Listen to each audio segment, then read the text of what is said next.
They kicked me out with a voicemail. No warning, no conversation, just my father's cold voice crackling through the speaker. "You're out of the business, Emma. Don't call back." And I didn't. I just replied with one word: understood. Before I hit send, my hand shook, not from fear but from a fury I couldn't name. His words echoed like a slap. "You've always been too soft." Too soft?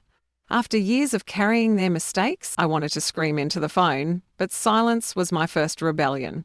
"Hi, I'm Emma Stone, 35 years old, and until last month, I was the operations lead at Stone & Crest Development, my family's real estate firm based in Charleston, South Carolina. If you've ever been betrayed by your own family, share this story, leave a comment and subscribe, because sometimes silence speaks louder than revenge. Let me tell you how it all went down. I was in my small rented duplex on the east side of town, sitting at the kitchen counter, the voicemail still playing on loop. My thumb hovered over the delete button. My eyes. I could still hear Dad's voice from our last meeting. "You're not cut out for this, Emma. Step aside." Step aside? I'd saved their deals, their reputation, their legacy. Yet here I was, discarded. I gripped my coffee mug until my knuckles whitened, whispering to myself, "They'll regret this." Just 8 weeks earlier, I was in the glass boardroom overlooking the marshlands, pulling 12-hour days. I kept our coastal condo projects on track, cleaned up budget overages, smoothed investor nerves, and caught issues before they became lawsuits. I wasn't just involved, I was the one keeping everything from collapsing. But the second I opposed Dad's shady beachfront redevelopment deal, I was suddenly disloyal, and just like that, I was erased. On the same day I got pushed out, my older brother Liam was promoted to managing director. This is the same Liam who once panicked because he didn't know what a lien waiver was. The same Liam who used to text me, "Can you fix this before Dad sees it?" I get those texts at 2 a.m. Is desperation clear even through typos? "Emma, you're the only one who gets it," he'd say. Gets it. I fixed it. And now he'd stolen my place. And now he's running the company. Sure, Mum never called. Just a text. "Hope you understand. It's for the best. Focus on yourself." Or who? Her words stung worse than Dad's. I stared at that text, imagining her typing it while sipping tea, calm as ever. "Focus on yourself," I muttered bitterly, as if I had a choice. I missed birthdays. I skipped Christmas 3 years in a row. I worked through hurricanes, built their investor decks, even slept in the office when we were closing the Hilton Head deal. And now I was deleted like an old file. But I didn't scream. I didn't fight. I went silent because they didn't know one thing. I had the receipts. I kept copies of everything, every off-the-books payment, every sketchy invoice, every creative accounting trick they used to hide tax exposure. Not for revenge, at least not at first. I kept them because I was always the one cleaning up their messes. Every late night, I'd save those files, thinking, this is my shield. Dad once laughed. "You're too cautious, Emma." Cautious? I was their safety net. And they cut the ropes, and deep down I knew I'd need protection someday. That night I didn't open my laptop to ruin them, not yet. Instead I stared at the screen, my reflection in the dark glass. "You're done begging," I told myself. Their betrayal wasn't my end, it was my beginning. I opened it to finally start what I'd put off for years. My own real estate analytics company. No Stone name. No family ties, just me building quietly. For 18 months, I worked in the shadows. I coded during the day, pitched angel investors at night, and grew a platform that tracked real estate fraud in high-risk zones. Nobody knew. I didn't even use LinkedIn. I was invisible. Until another voicemail came, but this time it wasn't from Dad. It was from Liam. His voice shaky, rattled. "Emma, I know we haven't talked, but Dad's in trouble. The IRS is involved. We need you. Please just come to the family meeting. We'll explain everything there." I played it again, his panic like music. "Need me?" I scoffed. "You needed me when I was saving you. Where were you when I was erased?" The voicemail from Liam sat on my phone like a dare. It didn't reply. I didn't need to, because I already knew what was waiting. I stood in my duplex, staring at the phone. "They think I'll run back," I said aloud. "They think I'm still their little fixer."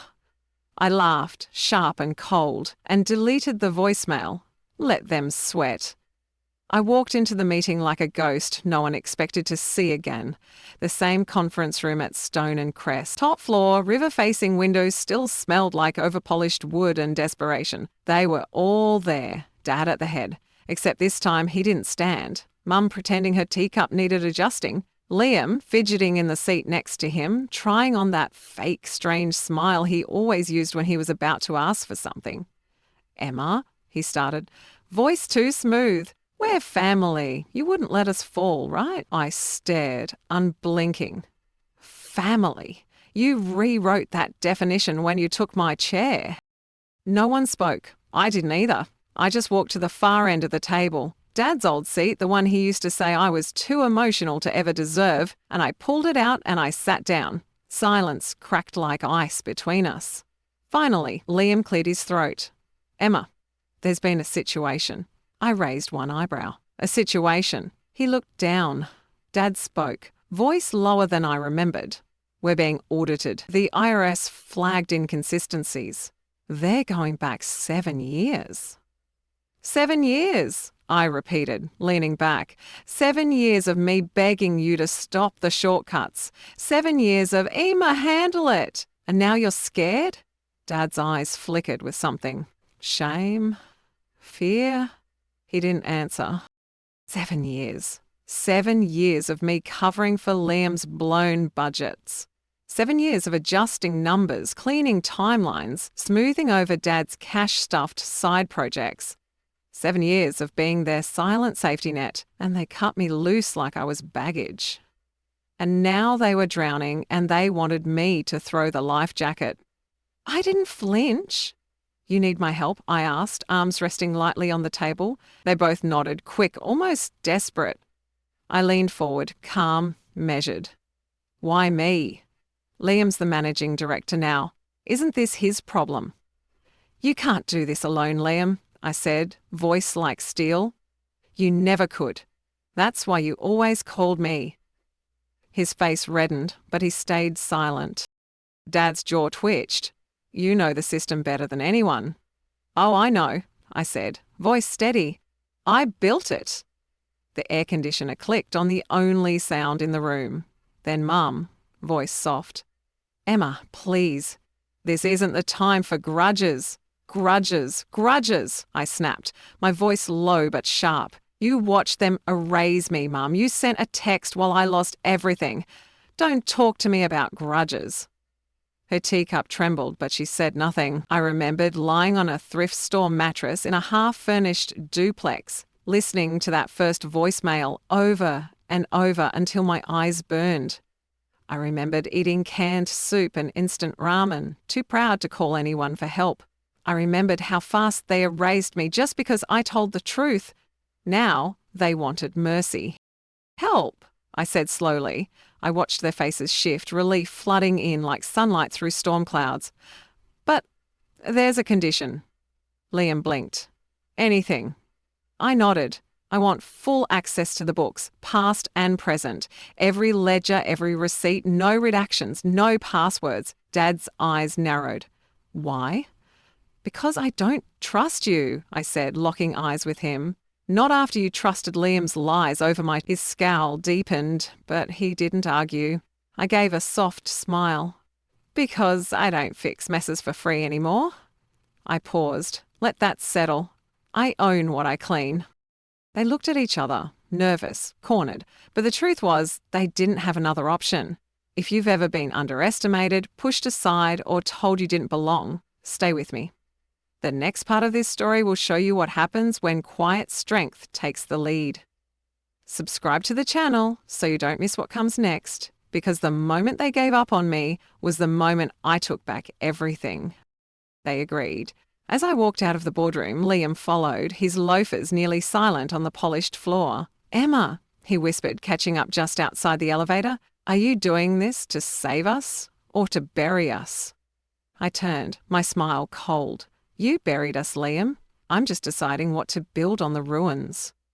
His eyes widened, but I stepped into the elevator before he could respond. I looked him directly in the eye and said nothing, because honestly, even I wasn't sure anymore. The moment I got access to the internal files, everything began unraveling. There were $3 million 0 cents missing wiped through a trail of shell companies registered in the Caribbean and Eastern Europe, buried under vague contractor fees and backdated consultant invoices. And guess whose name showed up on over half of them? Liam's. Not Dad's. Not the CFO, just Liam. He had been quietly skimming profits for years behind everyone's back, even Dad's. That's when it hit me. I wasn't kicked out because I disagreed with that shady redevelopment deal. I was kicked out because I got too close to something Liam didn't want me to see. I sat in my duplex, files open, heart pounding. "You framed me," I whispered to the screen. Liam's signature on every dirty deal, his betrayal in black and white. I wasn't disloyal. They were terrified of my clarity. He'd framed it like insubordination, like I was the weak link. And Dad, proud and blind as ever, bought it without question. Mum said nothing because we don't tear the family apart. I didn't cry. I didn't. I opened my laptop, clicked download all, and saved every document into a private folder titled Insurance. Then I opened a second folder. This one was called Rebuild. Because while they were busy setting the empire on fire, I had been quietly building something of my own. And the truth, my startup was already making $200,000, 0 cents a month. Just last week, I had signed 3 major commercial real estate contracts. One of them, this still makes me laugh, was with a luxury condo group that had just rejected Dad's proposal. I was quietly becoming a name in the same industry they claimed I was too soft for. I'd lie awake at night replaying their words, "You'll fail without us." Fail? I was thriving, and they didn't even know my name was on their competitors' lips. But I stayed silent because the plan wasn't just to succeed. It was to succeed so completely, so visibly, that when I finally spoke, the echo would leave them breathless. And the opportunity came faster than I expected. Liam called again. 10:47 p.m. His voice was barely steady. "They're freezing our accounts," he said. "The audit team. They're asking about Stone Analytics. Is that you?" I leaned against my counter, phone to my ear. "Surprised, Liam? You thought I'd crawl away and disappear?" His silence was deafening, his fear palpable. I smiled. "They're saying your company just submitted a buyout offer for 2 of our key assets at half market price." He was right. I'd made the offer that morning because I knew they were desperate and because I knew what those assets were really worth and how deeply leveraged they were. "They were also asking," Liam said, "if you're backing the firm that's been poaching our clients." He was unraveling. "Emma, you can't do this. This is our family. You don't destroy your own family." "Family?" I hissed. "You destroyed that when you lied to Dad, when you watched me break. Don't beg now." That's when I finally spoke. "You destroyed it," I said. "The day you lied about me, the day you pushed me out and watched me fall. All I did," I paused, "was understand." And then I hung up because the next morning I was walking into that office again. But this time, not as their employee, as the one holding the offer they couldn't afford to reject. But this time, I wasn't walking in as a daughter, as walking in as the new owner. That morning, I didn't wear revenge, I wore power. A fitted navy suit, clean ponytail, no makeup, no jewelry, just purpose. I stood in front of my mirror, practicing my words. This is my table now. Every step to that building was a reclaiming, every breath a promise kept.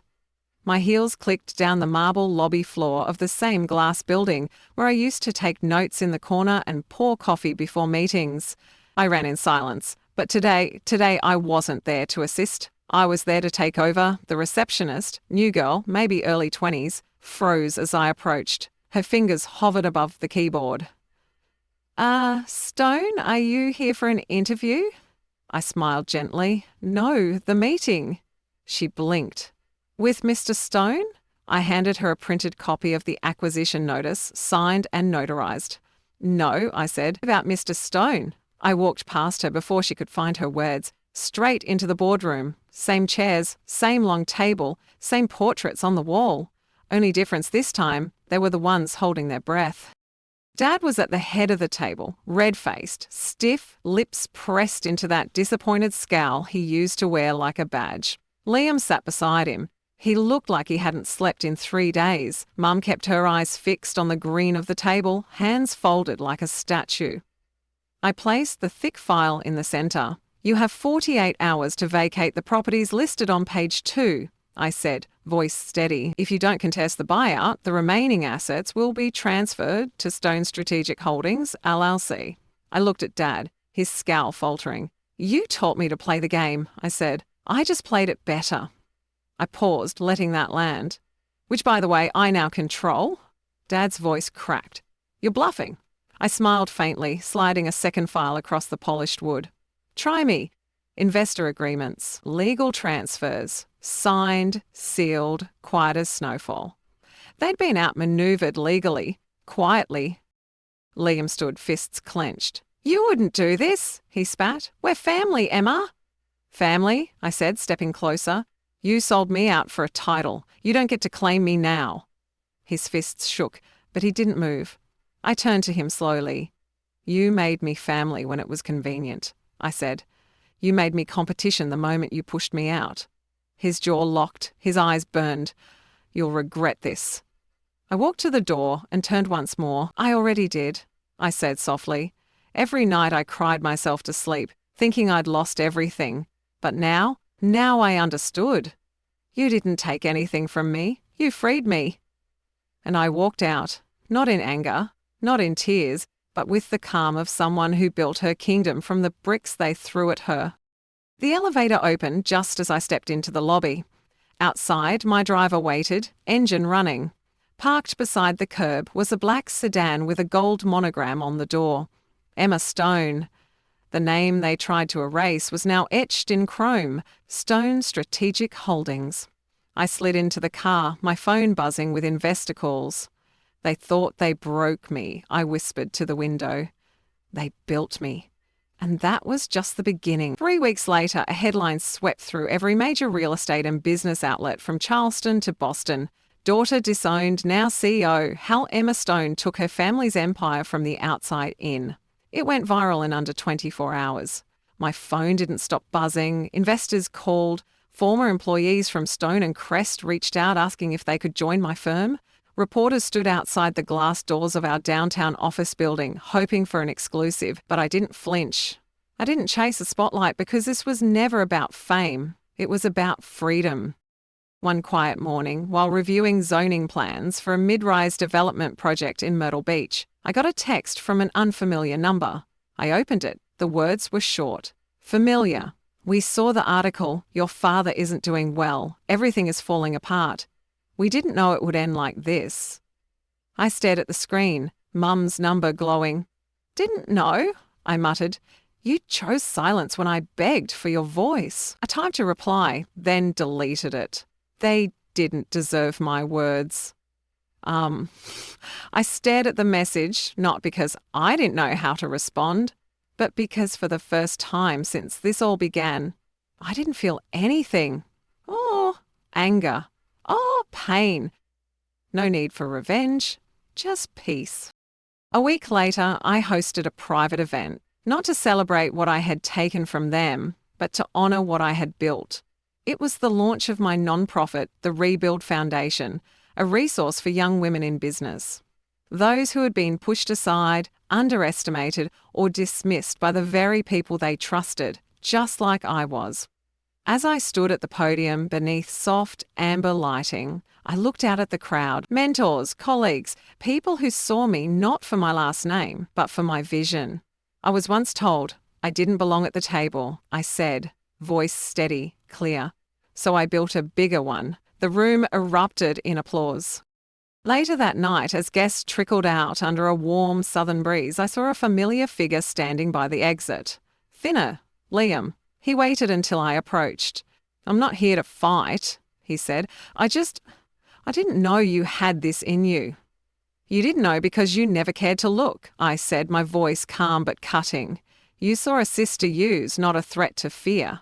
I met his eyes. No bitterness, just truth. That's because you never looked past yourself, I replied. He nodded, slow and heavy.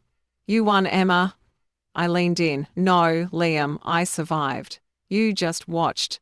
And I turned to leave. The city lights shimmered across the building's glass facade, reflecting not the daughter they once underestimated, but the woman they never saw coming. A C, the founder, the architect of her own empire. I kept the voicemail that started it all, not as a symbol of pain, but as proof that sometimes being pushed out is the greatest gift the world can give you. Because the moment I typed understood was the moment I started writing something they could never erase. My legacy. If you've ever been pushed aside, told you weren't enough, or watched the people closest to you choose pride over love, then you understand a piece of my story, and I want to hear yours. Drop a comment below. Tell me what part of this story echoed in your own life. Whether it was a betrayal, a moment of doubt, or a quiet comeback no one saw coming. I'm listening because this space isn't just about my voice, it's about ours. When I lost everything, I thought I was broken. But the truth, I was just getting started. If there's one piece of advice I'd offer, it's this. Don't wait for validation. Build without applause, heal without witnesses. And when the time comes, rise without warning. People will doubt your strength because they only saw your silence. Let them prove them wrong by becoming something they never imagined. If you're still in the middle of your storm, I see you. You're not invisible. You're not weak. You're gathering, you're learning, you're sharpening. And when it's time, you'll walk back into the rooms that once broke you with grace, clarity, and power. If this story moved you, subscribe to this channel. Share it with someone who needs a reminder that being underestimated is not a curse. It's a setup for your return. And when you do return, don't just knock on the door. Own the building. I'm Emma Stone, and this isn't the end. It's the blueprint for everything that comes.